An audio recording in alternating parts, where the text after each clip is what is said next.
Kara, I got a question for you. Yes, what's Why up? didn't you tell me my writing was full of purple prose and adverbs?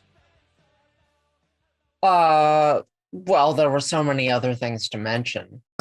I figured there was, it's triage. You Sure, deal sure. with the head wound before you deal Right, with the liver failure. right, right. I'm going through one of these things, and I create so many things. I create so many things, and I saw this, and don't get me wrong, create so many things comes with this implication that they're good. But I have this attitude in my life No, that no, if creating something is fun, and I'll give it a shot. You want me to design you an outfit? It'll be terrible, but I'll give it a shot.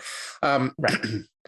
so, just in general, I saw a woman explain to me the learning curve of creativity, and I thought it was interesting, and I thought I'd talk about it because it actually kind of Yeah, helps me. And it is when you first start doing something, you have these like this is going to happen or something like that. Now, don't get me wrong. In the case of everything that I do, when I first started doing it, I was 12. I don't know. I don't know how this applies to a lifetime of failure, but you have you first learn something and you have expectations, or you have not expectations, but a view, a view. I don't sure. know. It's different for everybody. And then as you learn, you swoop down because Right. you basically learn all the stuff you didn't know, which Hmm. is a lot. And then it shows the curve start to swoop back up.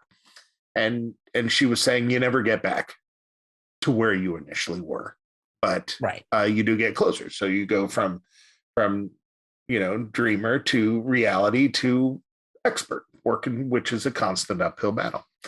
And Right. I'm just like, that makes a lot of sense. Why was this never explained to me prior? And so I guess that's why I'm explaining it right now, so that other people hear it as well. I wish I remember who I heard this from. Well, there's actually I've seen this graph before, and there's actually a name for it. Oh, is it? Um, yeah, and it doesn't just apply to making things, it applies to pretty much any human activity, and it's the Dunning-Kruger effect, wherein you know nothing, you know nothing. You get a little bit of knowledge, and then Right, you have confidence over on the y-axis, and like progress over on the x-axis, and you get a little bit of knowledge and your confidence goes through the roof, and you never get to that point again because it's unreasonable. And then you immediately fall off once you realize, oh no, this is right, hard. right. And that Yes, and that applies to anything, because everything is hard, because we right. live in a bad world. Yeah. I think I've in looking back on my life, I think I realized that I have wallowed in those pits in a lot of different aspects of my life, and that's why I found it so incredibly interesting. Yeah. You And know, this is why I don't think a teenagers lot have a of lot people of realize confidence. they're wallowing in those pits. Yeah. Well, I think it's better for the people around you to be in the pit than to be in the peak, but sure feels a lot nicer to be at that first peak where you think you know everything. Oh yeah, oh yeah. Apply it to a relationship. Oh yeah. God. I have a lot of friends that are sort of obsessed with passion in a relationship, and being a Hmm. person who's been in a relationship for 2 decades, just like everything else in life, as people change and grow and adapt, uh, passion ebbs and flows. Yeah. Yeah, You know, exactly. and if you can't make it through this downtime that you've committed to one another while you work things out, you're not going to get to the passion on the other side.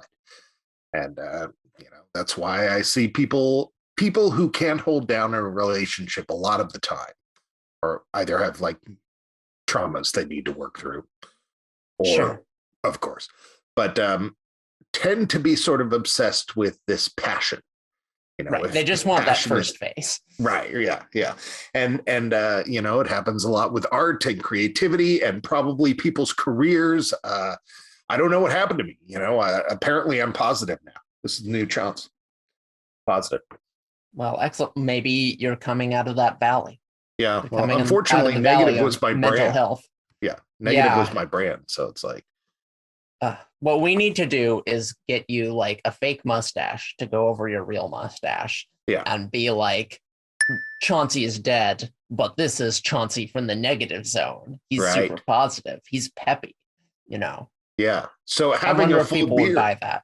Yeah. having a full beard, I wonder if they make like a goatee bulb cap.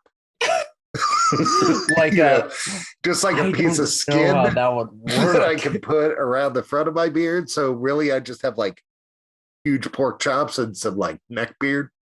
You just need to learn to retract it. Just slurp back into Yeah. your face. Yeah. That brings up a whole nother conversation about the mirror of the universe. And that is, are you the good one or the bad one?